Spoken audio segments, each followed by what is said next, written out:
This place draws many people, whether they're Jewish, Muslim, or Christian. This is a holy place to significant numbers of us in the world. We all have an interest in sort of seeing what is this land and what's the situation here. And once you come, if you open your eyes at all, you can't miss the problems and the patterns that are here. I think it's hard to understand what occupation is. I think it's a foreign concept for many Americans, what it's like to live under military occupation. The definition of an occupation is when a foreign army occupies your land physically and controls your life.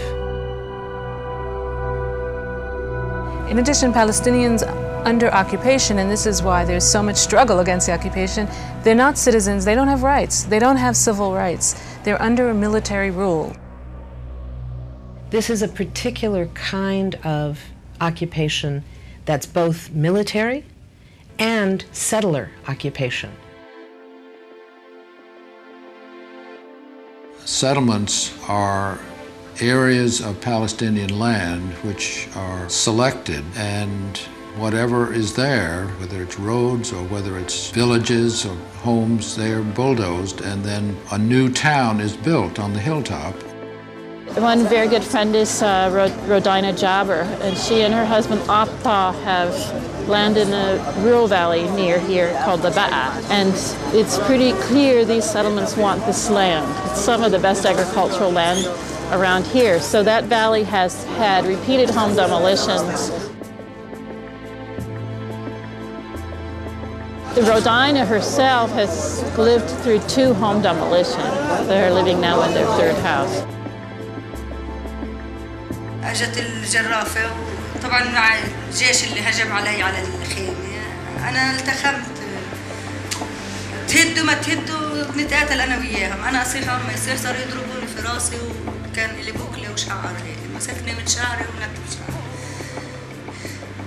لما حطوا بكيت الجرافه على البيت هيك تذكرت انه ابني نايم في البيت هجمت على البيت بدي اطوله احمله أنا بركض على البيت والجيش بيسحب فيي من ظهري من ورا وبضرب فيي في ظهري وشلاليط في إجري وفي راسي وماسك شعري من البوكلة وخلع شعري. أنا جريت الجندي ودفعته على الأرض واحد منهم هيك مدقرين فيه كلهم. أنا دبيت الجندي ودخلت على الولد حملته بين إيدي هيك طلعت.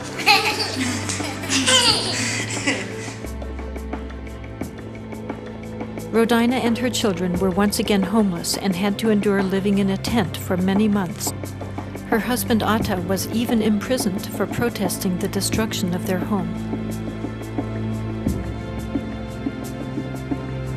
قاعدين أنا وياهم قاعدة بطبخ لهم على الحطب وعلى النار وقاعدة بطبخ لهم. اللي رابطة حبلة في التينة خيط حبلة. رابطها في عرق التينة من فوق وبتلف على رقبتها وحاطة هيك بتشنق في حالها. يما شو بتساوي شو هذا؟ قال خلص يعني احنا بدنا نضل قاعدين في الشمس تحت التينة بدناش نعيش بدنا نموت حالنا. فكيتها يعني ساعتها كان الوضع مأساة وبشكل يعني تصور قديش ام قاعدة من اولادها بنتحروا قدامها. يعني حالتهم النفسية لا تحت الصفر. في الليل حتى الليل والله ما بنناموا بالليل. طول الليل والله ما بنناموا. يما شوفي مين يما شوفي الجيش يعني قبل 3 أيام اجانا الجيش هذا تصوت من شقة وهذا يصرخ من شقة وهذا حاملته والجيش بقول هاتي هويتك هاتي الهوية ومن دون ضوء. بقول لهم ما تخافوش وبسكت فيهم بمسكهم بعبطهم انا بكون خايفة أكثر منهم. شو بدنا نسوي؟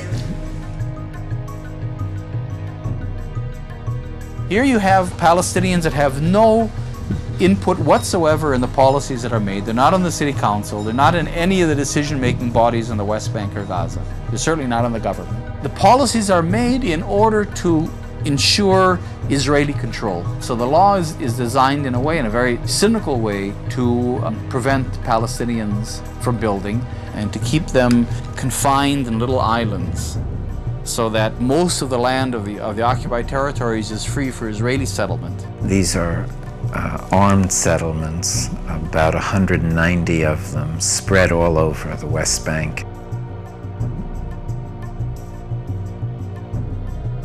Settlements are strategically built colonies of Israel that are connected by a network of roads which separate each Palestinian community from the next and confine their ability to expand. They are often constructed around the best farmland and water resources. They are surrounded by barbed wire. They are armed inside. Settler residents are required to be armed by the Israeli military, and they are defended from the outside by the Israeli military itself.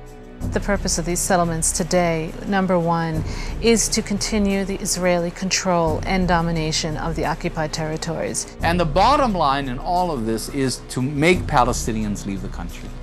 It's a very hard term, I know, but in a sense it's a kind of ethnic cleansing.